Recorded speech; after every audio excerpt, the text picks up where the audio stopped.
صحیح لوگ تشریف فرما ہیں۔ آپ سب کے ہاں شعر کی تعریف اور شاعری کی توصیف مکمل پذیرائی کے ساتھ موجود ہوتی ہے۔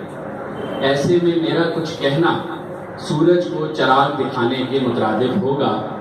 اس کے باوجود میں جسارت کر رہا ہوں کیونکہ میں اس جنگل کے شہر میں اس پتھر کے شہر میں بہت کم ایسے لوگوں کو جانتا ہوں جو پتھر کے نہیں ہیں۔ ان میں سے ایک شبیر نازش بھی ہے۔ شبیر نازش کی آنکھ میں ٹھہرے ہوئے لوگ وہ ہیں اصل میں جو اس کے دل میں رکے ہوئے ہیں۔ یہی وجہ ہے کتاب کا نام آنکھ میں ٹھہرے ہوئے لوگ رکھا گیا ہے، کیونکہ یہ واضح اعلان ہے اس شاعر بے بدل کی طرف سے کہ میرے مجموعے میں وہی یادیں اور نقوش ہیں جن کو میں نے احساس کی تحریک سے اپنے دل میں جمع کیا ہے۔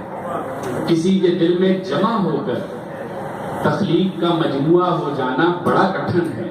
اس قدر مشکل معاملے کو شبیر نازش نے نہایت سلیقے سے سمیٹ لیا ہے، جس پر یہ حقیقی مبارکباد کے مستحق ہے۔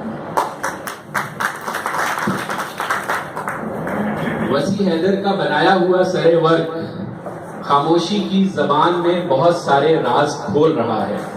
مثال کے طور پر اس پینٹنگ میں رنگوں کی آمیزش اور بناوٹ بتاتی ہے کہ شبیر نازش کی شاعری میں تہ در تہ نہیں بلکہ شخصیت میں بھی الجھنے اور گہرائی ہے، جس کو وہ کبھی باطن کی راہدری سے ظاہر کے دریچے پر نہیں آنے دیتا۔ یہ بھی اس کا ایک کمال ہنر ہے، ورنہ شہر میں درد کی صدائیں لگانے والے شاعروں کی بھی کمی نہیں ہے۔ ایسے ماحول میں شبیر خاموشی سے کام لیتا ہے، اور جس آنگن، دریچے، کھڑکی، شب، پل، مسکن، سماعت اور آنکھوں تک بات پہنچانی ہوتی ہے وہاں تک پہنچ جاتی ہے، بلکہ پہنچ چکی۔ میں روایتی طور پر کتاب کا تعارف یا اشعار کے اقتباسات پیش کرنے سے قاصر ہوں۔ کتاب میں موجود ماہرین ادب کی رائے مستند ہے۔ میں تو کتاب کی بجائے صاحب کتاب پر بات کرنے کا خواہش مند ہوں، کیونکہ وہ اپنی تخلیق میں اس طرح شامل ہے کہ کتاب سے بات کرنے کی ضرورت کم رہتی ہے۔ اس کی شخصیت، مزاج اور احساسات کا اتار چڑھاؤ ساری کہانی کہہ رہا ہوتا ہے۔ اس کے باوجود نئے پڑھنے والوں کے لیے شبیر کی شاعری میں یہ اطلاع ہے کہ ضبط ٹوٹ جائے تو اس کے مرہم کے لیے باہر کی طرف دیکھتے رہنے کی بجائے اندر کی طرف جھانک کر دیکھو، مرہم مہیا ہو جائے۔ ضبط، زنجیر، ہاتھ، کاندھے اور کربلا تک سارے استعارے شبیر نازش کی شاعری میں عکس بندی کرتے ہیں۔ غزل اور نظم دونوں میں یکساں مہارت رکھنے والے اس شاعر نے معیار پر بھی سمجھوتا نہیں کیا۔